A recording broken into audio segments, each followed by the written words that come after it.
எந்த ஒரு ரெஸ்லிங் செய்திகளையும் மிஸ் பண்ணாமல் இருக்க சேனலை சப்ஸ்கிரைப் பண்ணிக்கோங்க.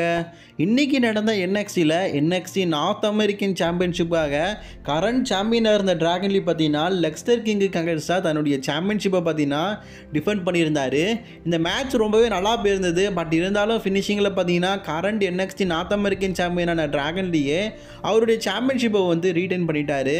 அப்போது அந்த இடத்துக்கு பார்த்தீங்கன்னா NXTோடைய பிரேக் அவுட் டோர்னமெண்ட்டில் வின் பண்ண ஓமா ஃபேமி அவர் நினச்சிருந்தா எந்த சாம்பியன்ஷிப் வேணாலும் கேஷிங் பண்ணலாம். மணி இந்த பேங்க் மாதிரி தான். மணி இந்த பேங்க் வின் பண்ணவங்க எந்த இது வேணாலும் கேஷிங் பண்ணலாமா? அது மாதிரி ஒரு கான்ட்ராக்ட்டு பொட்டி மட்டும் தான் கொடுக்கல. ஸோ அதை நினச்சி எந்த வேணாலும் கேஷிங் பண்ணலாம். இப்போ ஒரு நார்த் அமெரிக்கன் சாம்பியன்ஷிப்பை கேஷிங் பண்ணுறாரு. ஓமா ஃபேமி பார்த்தீங்கன்னா NXTயில் இருக்கிற நார்த் அமெரிக்கன் சாம்பியன்ஷிப்பை கேஷிங் பண்ணி அதுவும் டிராகன் லீயை பீட் பண்ணி பிராண்ட் நியூ நார்த் அமெரிக்கன் சாம்பியன்ஷிப்பை பார்த்தீங்கன்னா இன்றைக்கி வின் பண்ணியிருக்காரு. NXT பிரேக் அவுட் டோர்னமெண்ட் மூலிமா வின் பண்ணதில் மூலியமாக தான் NXTக்கு அறிமுகமான ஓமா ஃபேமி பார்த்தீங்கன்னா ஒரு சில நாட்கள்லேயே சாம்பியன் ஆனது அங்குள்ள ஆடியன்ஸ் பல பேரை பார்த்தீங்கன்னா ஆச்சரியப்பட வச்சிருக்குது.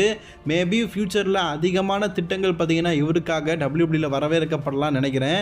ஏன்னா எனக்கு தெரிஞ்சு பிரேக் அவுட் டோர்னமெண்ட்டில் வின் பண்ண அடுத்த நாளே பார்த்தீங்கன்னா இப்படி ஒரு சாம்பியனை இது வரைக்கும் நான் பார்த்ததில்லை. ஆனால் அந்த வாய்ப்பு ஓமா ஃபேமிக்கு கிடச்சிருக்குது. நாம் ஒரு வாழ்த்துக்களை தெரிவிச்சுக்கலாம்.